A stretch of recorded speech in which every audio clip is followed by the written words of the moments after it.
புதிய படங்கள் வெளியாகும் நிலையில் முதல் 3 நாட்களுக்கு ரிவ்யூ என்ற பெயரில் திரையரங்க வளாகத்திற்குள் யாரையும் பேட்டிகள் எடுக்க அனுமதிக்க கூடாது என நடிகர் விஷால் வலியுறுத்தியுள்ளார். தயாரிப்பாளர் சங்கம் இருக்கிறதுனால நான் நடிகர் சங்கம் சார்ந்த உறுப்பினர்கள் இருக்காங்க. கதிரேசன் சாரும் இருக்கார், ஆஃபீஸ் பேர். அவர் சார்பாக நான் ஒரு விண்ணப்பம் உங்கள் எல்லோருக்கும் நான் வைக்கிறேன்.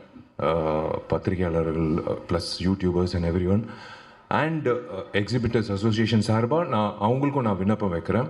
இன்க்ளூடிங் கமலா தியேட்டர் உரிமையாளருக்கும் மற்ற உரிமையாளர்களும் இனிமேல் வரக்கூடிய திரைப்படங்கள் ரிலீஸ் ஆகும்போது வெள்ளிக்கிழமை தயவு செஞ்சு ஒரு 3 நாளைக்கு மட்டும் 12 காட்சிகளுக்கு மட்டும் யாராவது ரிவ்யூ எடுக்கிறதுக்கு வராங்கன்னா, மைக்கு நீட்டிக்கிட்டு வராங்கன்னா, தயவுசெய்து தப்பாக நினைக்க வேணாம். நீங்கள் தப்பாக நினச்சாலும் I'm sorry, I have to என் ஆதங்கத்தை நான் தீக்கணும்.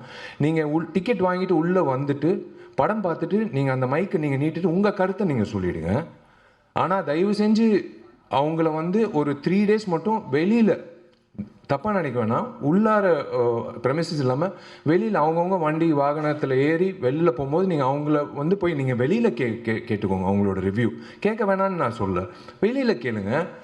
ஆனால் தயவு செஞ்சு ஒரு 3 நாட்களுக்கு மட்டும் அந்த 12 காட்சிகள் மட்டும் எக்ஸிபிட்டர்ஸ் அசோசியேஷன் நான் ஒரு வேண்டுகோளை விண்ணப்பமாக வைக்கிறேன்.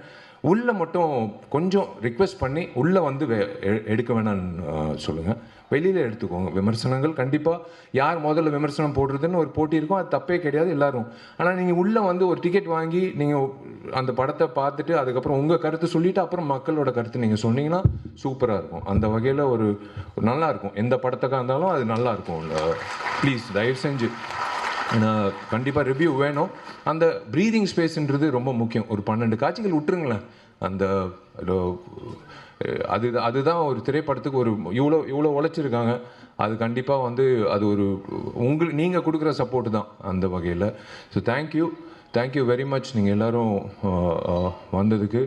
And wish you all the very best எல்லோருக்கும். இந்த ரெட் ஃப்ளவர் திரைப்படம் வெள்ளித்திரையில் மிக சிறப்பாக வெற்றிகரமாக கொண்டாடப்படணும்.